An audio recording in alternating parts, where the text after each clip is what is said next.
Бекмамат Осмонов атындагы Жалал Абад мамлекеттик университети, Жалал Абад колледжи, педагогикалык жана социалдык иштер бөлүмү БКМБ 320 тайпасынын студенти Туланбаева Айдайдын адистикке киришүү сабагынын мугалими Рахат Шукуровна эжекеге кайтарым байланыш. Тема педагогикалык чеберчиликтин классификациясы. Педагог жалпы билим берүүчү мектептин мугалими, кесиптик, техникалык, атайын орто же жогорку окуу жайынын окутуучусу, мектепке чейинки мекемелерде, мектеп-интернатта, балдар үйүндө тарбиялоо колонияларында тарбиячы, мектептен тышкаркы жана башка уюмдардын кызматкери, педагог илими боюнча илимий кызматкер жана башка. Педагогиканын негиздери. Жогорку жана орто окуу жайларынын студенттери менен мектеп мугалимдери үчүн окуу куралы. Кыргыз Республикасынын Билим берүү жана илим министрлиги. Нарын мамлекеттик университети. Толукталып, экинчи жолу басылышы.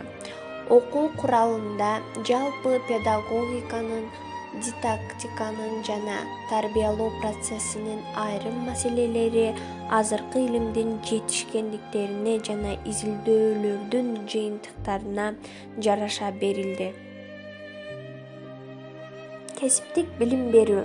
Белгилүү эмгектин иш-аракет тармагындагы билим, практикалык билгичтер жана көндүмдөр системасы кесип ээлерин даярдоонун классификациялык деңгээли боюнча кесиптик билим берүү баштапкы, орто жана жогорку болуп бөлүнөт.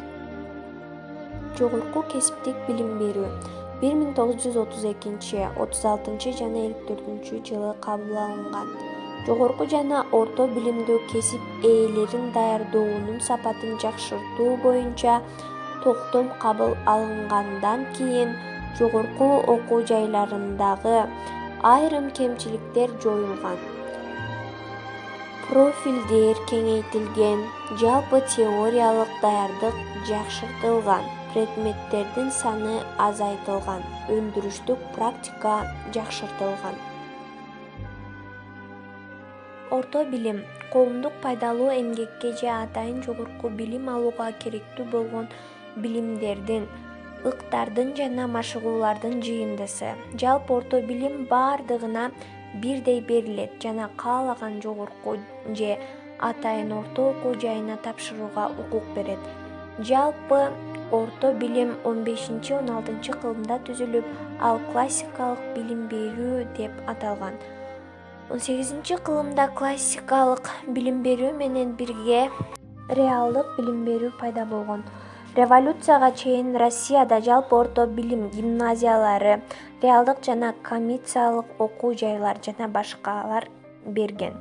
Кийин СССРде жалпы орто билимди жалпы билим берүүчү орто мектеп, кесиптик, техникалык жана айрым атайын орто окуу жайлары бере баштаган. Кыргызстанда революцияга чейинки жалпы орто билим берүүчү жалгыз орто мектеп, эркектер гимназиясы Бишбек, азыркы Бишкек шаарында болгон. 1924 жылдан кыргыз тилинде орто билим берүүчү мектептер ачыла баштаган.